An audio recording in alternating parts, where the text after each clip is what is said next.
saya Ketidan Yanti, guru pembimbing dari SDN Toblong 2. Kali ini akan mereview tantangan bulan Juni, yaitu mereview dongeng. Dongeng yang akan saya bacakan yaitu berjudul Sang Kuryang. Pada zaman dahulu, Raja Sungging Perbangkara pergi berburu. Di tengah hutan, sang raja membuang air seni.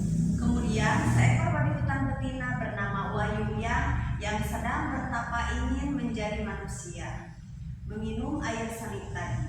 Akhirnya Wayuyang hamil dan melahirkan seekor bayi cantik yang diberi nama Dayang Sumbi. Setelah dewasa, banyak raja yang ingin meminangnya, sehingga terjadi peperangan antar raja karena memperebutkan Dayang Sumbi. Dayang Sumbi pergi mengasingkan diri di sebuah bukit ditemani seekor anjing jantan bernama Situmang. Dayang Sumbi kegiatannya menenun. Ketika toraknya atau teropongnya terjatuh, "Aduh, tolak milikku jatuh, aku malas mengambilnya," kata Dayang Sumbi. Tanpa pikir panjang terlontar ucapan dari Dayang Sumbi, "Barang siapa yang mengambilkan torak itu, apabila laki-laki akan dijadikan suamiku," kata Dayang Sumbi. Situmang mengambilkan torak dan diberikannya kepada Dayang Sumbi. Terkejut karena laki-laki yang harus ia nikahi adalah seekor anjing titisan dewa. Akibatnya, ucapan Dayang Sumbi harus menikahi dengan Situmang. Akhirnya melahirkan bayi laki-laki yang diberi nama Sang Kuryang. Ketika berburu, Situmang untuk mengejar babi hutan, akan tetapi Situmang tidak mau menuruti apa yang diperintahkan Sang Kuryang. Dengan kesal, Sang Kuryang membunuh Situmang dengan panahnya di hutan.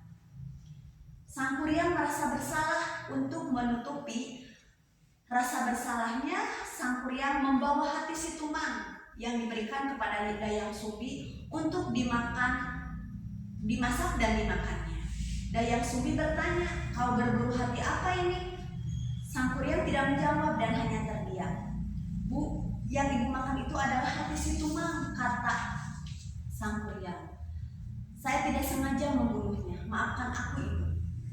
Dayang Sumbi marah besar, memukul kepala Sang Kuryang dengan sendok yang terbuat dari tempurung kelapa sambil terluka. Lalu Sang Kuryang diusir dari pondoknya. Sang Kuryang mengembara. Lalu Dayang Sumbi kecewa dan menyesali mengapa Sang Kuryang tega membunuh ayahnya sendiri. Seandainya ia tahu Situmang adalah ayahnya. Dayang Sumbi kemudian berdoa dan tekun bertapa. Suatu ketika para dewa memberinya sebuah hadiah, yakni memiliki kecantikan yang abadi untuk Dayang Sumbi. Setelah bertahun-tahun, Sang Kuryang berniat untuk kembali ke desanya. Ia tumbuh menjadi laki-laki yang tampan dan gagah perkasa. Lalu Sang Kuryang tiba di sebuah kerajaan. Di situ hanya ada seorang gadis jelita yang tak lain adalah Dayang Sumbi. Sang Kuryang ingin melamar Dayang Sumbi. Mereka bertemu di kerajaan yang penuh pepohonan serta bunga warna-warni. Ia berencana ingin meminangnya. Seketika Dayang Sumbi mengetahui Sang Kuryang adalah anaknya sendiri.